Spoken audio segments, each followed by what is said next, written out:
My dad always told me growing up that you could be anything you wanted to be, and like I really believed that, and he just ingrained it into me, like you can do and you can be whatever you want to be. And I just kind of ran with that, and I said, Dad, I want to be a pro snowboarder.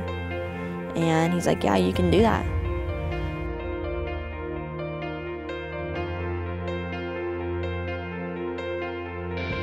It was pretty overwhelming. I was going to be going to the Olympics with people who I had looked up to my whole life, and on top of that, it happened to be my home country. It couldn't have been any better circumstances or anything. You know, I was 18 years old, doing everything that I had set in my heart to do.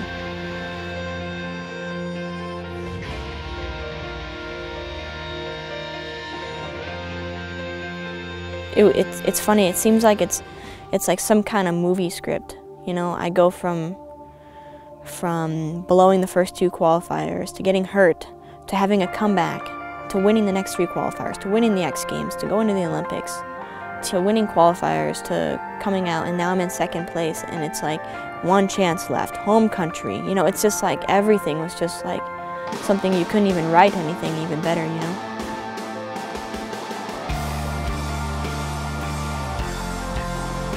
I went and I had the most amazing run that I had ever had. And I landed, and I remember being at the bottom, and I looked at my coach, and I just went like this, like, can you believe it? And the score came in, and I won by 6 points, which is huge in snowboarding. And everybody just went crazy and really emotional and really incredible. It was an amazing experience for me.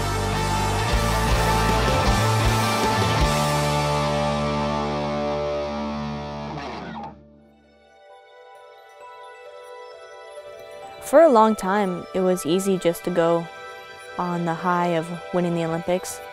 So much attention, so many things to do. But as summer came around, I found myself wondering what kind of goal I wanted to set next. And I didn't really know what to do after I reached the top.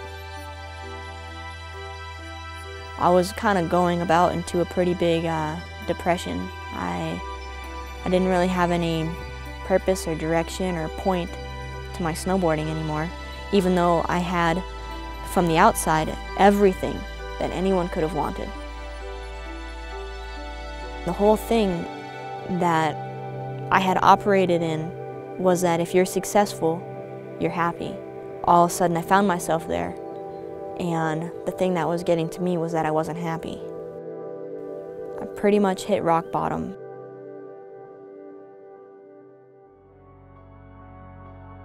I found myself one morning preparing to go to qualifiers that afternoon, and I was writing in my journal about how if this was what life was, if this was everything, how purposeless it was.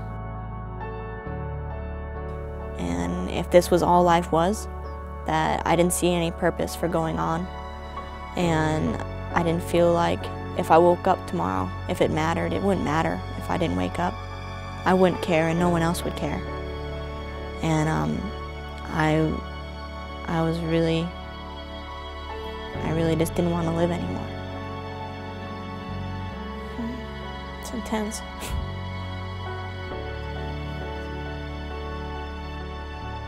I went to go to the event that afternoon, and I qualified like 2nd for finals. Everything was going great, and I was standing at the bottom of the half pipe because I didn't want to go back to my room and be by myself anymore. I overheard someone's conversation. A girl had come down and she was crying because she failed to make it to finals. And her friend came up to her trying to get a smile out of her and said, "Hey, it's all right, God still loves you." And there was something about that statement that went so deep in my heart and stirred something that I didn't even know was there. And all I could think about was, what if this God loved me? And do I qualify for that?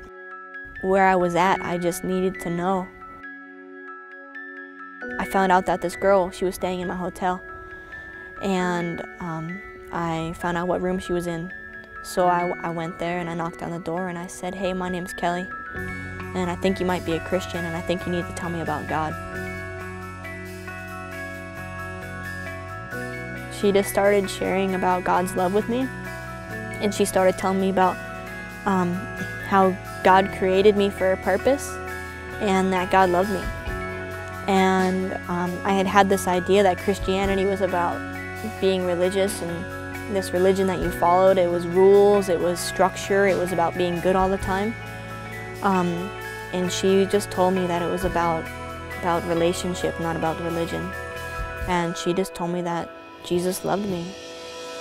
And it really was,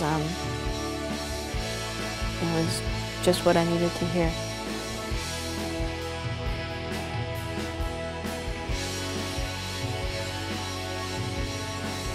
I took the next few months taking time to read what material I could find and talking to people. And the whole time as I took steps towards God, He was taking steps to meet me. It was like all of a sudden there was like light in my life, and I started making out the things that I kept falling over. And He started healing me, and He started doing things in me that I didn't even know needed to be done. And I found myself by the end of the season coming to the conclusion that God was real, and that I couldn't deny it, and that I enjoyed having Him in my life.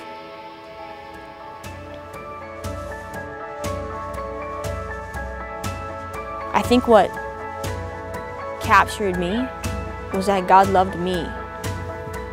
Like, I didn't have to do anything. I didn't have to be someone. And I'd always had to be someone or do something. And there's a love that's bigger than all that. I think knowing that you were created for a purpose and knowing that you're loved, I don't think you can get anywhere better than that. I think that's what everybody strives for. I think that's what everyone's trying to obtain, is purpose, and everyone wants to be loved.